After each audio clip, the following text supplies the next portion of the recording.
तो नमस्ते सभी लोगों को। जैसे कि हर सेशन में हम बात करते हैं कि हर रोज़ एक नए थॉट्स के साथ आएंगे और उस थॉट्स का हम बहुत ही अच्छे से खंडन करेंगे और हर एंगल से उसे समझने का कोशिश करेंगे।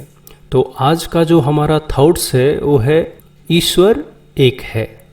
जैसे मैंने बोला कि ईश्वर एक है, यहाँ पे एक का अर्थ ये मानना चाहिए कि ईश्वर वही है, उसके अलावा कुछ है ही नहीं, ऐसा हमें मान के चलना चाहिए। अगर आप सोचते हैं कि नंबर के हिसाब से ईश्वर एक है तो इसका अर्थ ये हुआ कि ईश्वर अनेक भी है। ईश्वर तो निराकार है, वो अनंत है, अनंता है, तो उसको आप एक गिनोगे तो भी वही है, दो गिनोगे तो भी वही है। आपको उसे नंबर से तो तुलना ही नहीं करना चाहिए।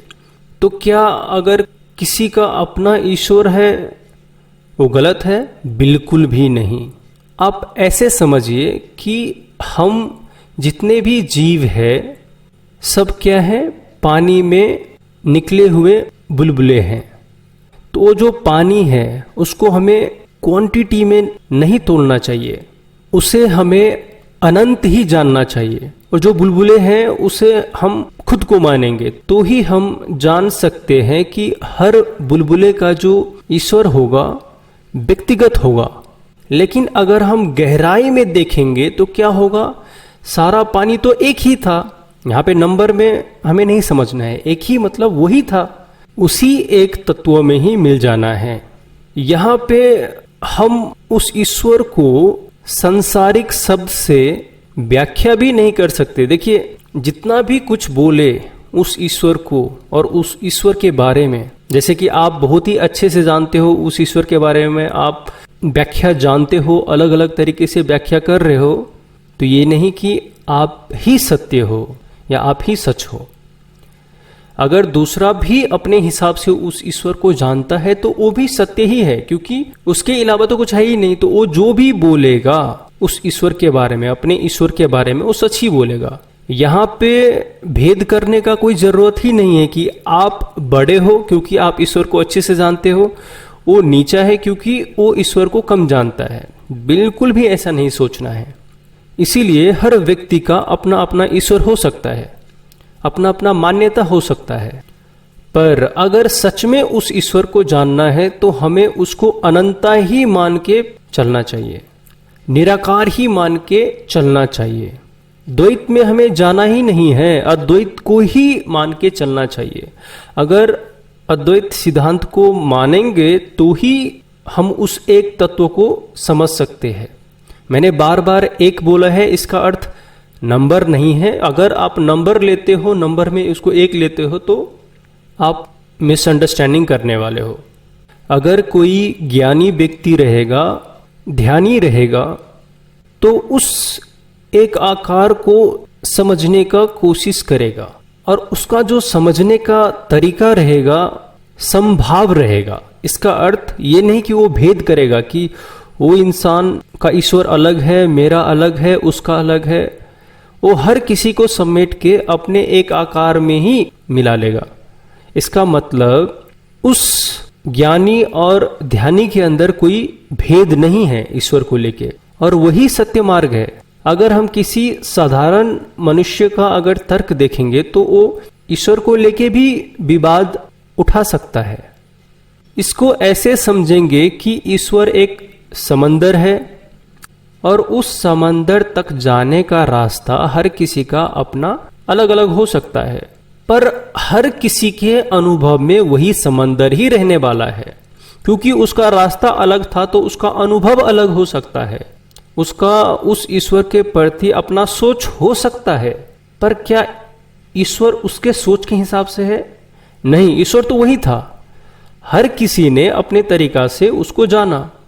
तो इसका अर्थ ये नहीं है कि एक वहां पे सही है और एक वहां पे गलत है, बिल्कुल भी नहीं। अगर ऐसा ज्ञान आपको कहीं से मिल रहा है तो वहां पे बिल्कुल भी नहीं जाना चाहिए, वहां पे लेना ही नहीं चाहिए, क्योंकि भेद करने वाला कभी भी ईश्वर को जान ही नहीं सकता।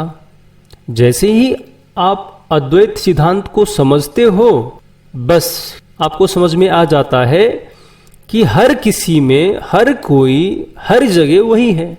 जो आप शरीर लेके आए हो, ये शरीर क्या है आपका? ये तो अहंकार है, ये तो आपके मन का ही किया धरा है। तो आप संसारिक रूप में मत फंसिए, संसार के चीजों में मत फंसिए। देखिए, हमारे अंदर, हर किसी के अंदर अपना अपना सोच समझ है। आप अपने हिसाब से उस ईश्वर को पाने का कोशिश कीजिए, आप अपने हिसाब से उस ईश्वर को जानिए। दुनिया में जो आप देख रहे हैं कन्वर्सन होता है रिलीजन टू रिलीजन, क्या जो ज्यादा कन्वर्ट करते हैं क्या उसका ईश्वर सही है, और जो कम कन्वर्ट करते हैं उसका ईश्वर सही है? देखिए, जो कन्वर्ट होते हैं एक्चुअली में वो सब के सब मूर्ख हैं, क्योंकि ईश्वर तो उसके अंदर ही है। उसने कभी झांका ही नहीं, कभी भी अपने हिसाब से उसको जानने का कोशिश किया ही नहीं। अगर ऐसा वो जान पाता तो वो देख लेता।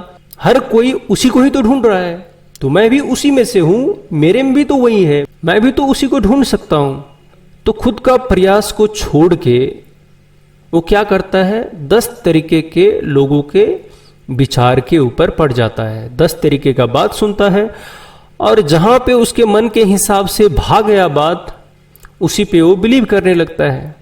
तो पहला बात है कि जब आप समझ रहे हो कि ये संसार है, तो यहाँ पे तो विकार ही है ना, हम तो अल्पज्ञ ही है ना।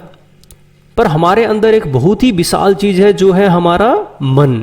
देखिए, मन आपका जब मित्र है तो वही आपको ईश्वर से मिला देता है। भगवान श्री कृष्ण ने बोला है कि अगर आपका अपने मन पे नियंत्रण है तो क्या होगा, वो मन खुद ब खुद आपको उस ईश्वर की ओर ही लेके जाएगा। लेकिन आपका मन हर चीज में भटक रहा है, हर जगह भटक रहा है, तो आप 10 तरीके के विचार में फंस जाते हो और आप सही निर्णय नहीं ले सकते, और वहीं पे आप गलत कर बैठते हो। हमारे हाथ में क्या है? निर्णय ही तो है, कर्म ही तो है। तो आप खुद के ऊपर काम कीजिए, आप खुद के अंदर ध्यान कीजिए, आप हर चीज को मिटाइए। जो बच जाता है वही आप में भी है, वही हर किसी में है, उसके अलावा कुछ भी नहीं है।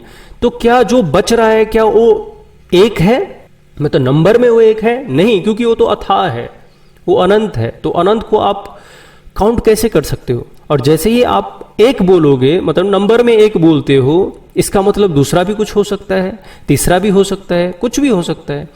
तो ऐसा करके आप उस ईश्वर को जानने का कोशिश कीजिए, और इसी से पता चलता है कि ईश्वर एक नहीं, ईश्वर वही है, एक ही है, और यही हमें जान लेना चाहिए।